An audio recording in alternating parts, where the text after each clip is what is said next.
날씨가 엄청 어린 건 아닌데 비가 올려나 봅니다. 예, 그런 느낌이 이제 들어서 예, 말씀을 드리는 거고요.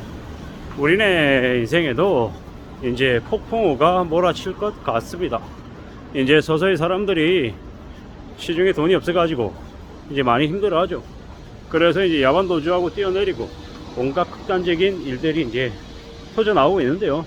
최근에 뭐 이제 묻지마고 문제가 늘어난 이유가 뭐겠습니까? 이판사판 이번 인생 그냥 말아먹었다고 생각하니까 그냥 나 몰라라 하고 그냥 에이씨 하면서 그래 버리는 것 같습니다. 그래서 우리는 점점 이제 함부로 이제 저녁에 돌아다닐 수 없는 이제 그런 시대가 이제 되어가는 것 같습니다. 결국 이러한 것도 경제적인 문제와 연관이 되어 있는 건데, 뭐 사람은 그렇습니다. 항상 좀 곳간에서 인심이 난다고 자기가 경제적으로 좀 여유가 있고 하면 좀 다른 사람들에게도 좀 뭡니까 자상하게 다정다감하게 얘기할 수 있습니다. 근데 뭐 자기 처지가 좀 좋지 못하면은 좀 예민할 수밖에 없는 거죠.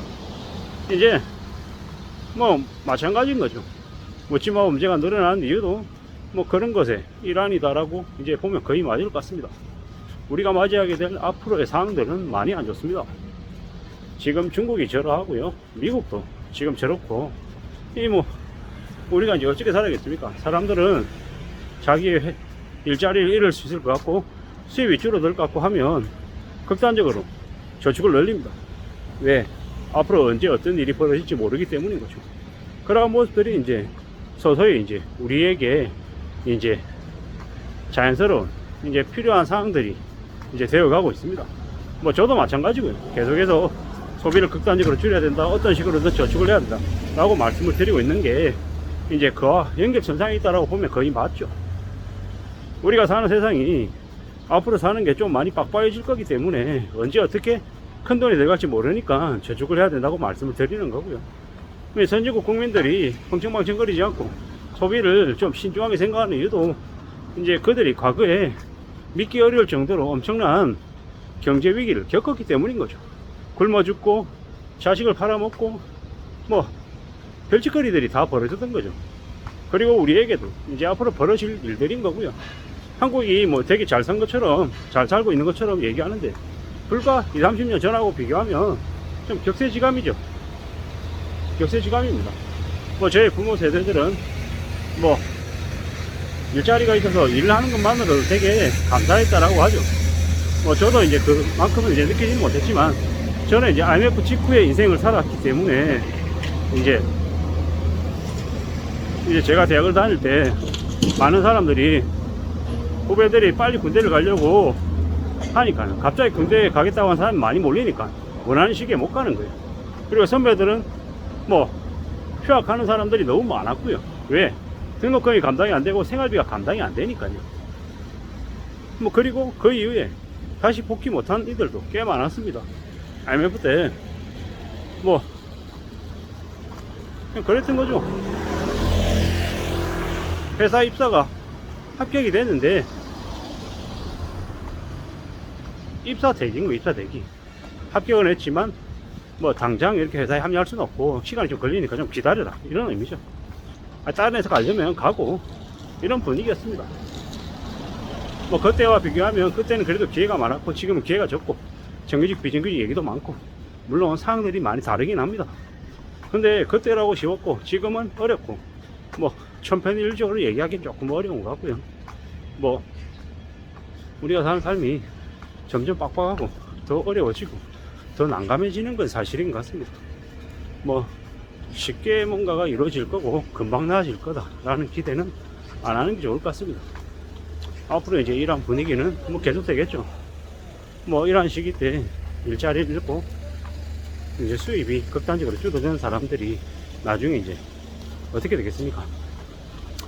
뭐 빚까지 져서 큰 빚을 져가지고 그 빚 갚느라고 포적거리면 뭐 이제 인생이 이제 끝나는 거죠. 이제 계속 그렇게 이제 살게 되는 겁니다. IMF 때 그리고 리만 때 뭐 무리하게 빚을 져서 이제 몰락했던 사람들 중에서는 아직 빚가고 있는 사람들이 많습니다. 뭐 그러지 않은 것처럼 뭐 얘기하는데 뭐 지금은 코인이 있고 지금은 뭐 투기를 많이 했고, 그 당시에는 투기 같은 게 없었냐? 아니죠. 그때도 똑같이 투기가 있었습니다. 그때도 뭐 세로미니 뭐니 해서 뭐 부동산으로 주식으로 큰 돈 벌어보겠다라고 욕망 욕심을 가졌던 사람들이 그때도 있었단 말입니다. 그리고 지금은 좀 상황이 많이 안 좋죠.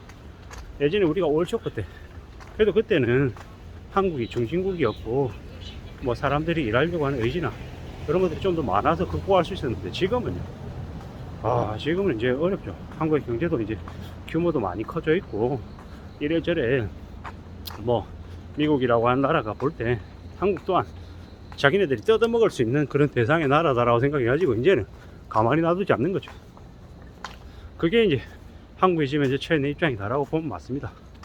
20년, 30년 전에 일본이 양쓰깎이 당한 것 그 이상으로 1997년에 한국이 이제 IMF의 권고에 따라서 이제 많이 이제 뜯겨 나갔던 것보다 아마 앞으로 겪게 되는 충격이 좀 더 클 것 같다라는 생각입니다. 지금 8월 24일 날 한국은행이 기준금리를 또 동결합니다. 이제 정신이 나간 거죠. 그놈들은 대한민국의 매국노입니다. 쓰레기들입니다. 한국의 경제를 단 1도 고민하거나 걱정하는 제대로 된 관료들이 없는 거죠.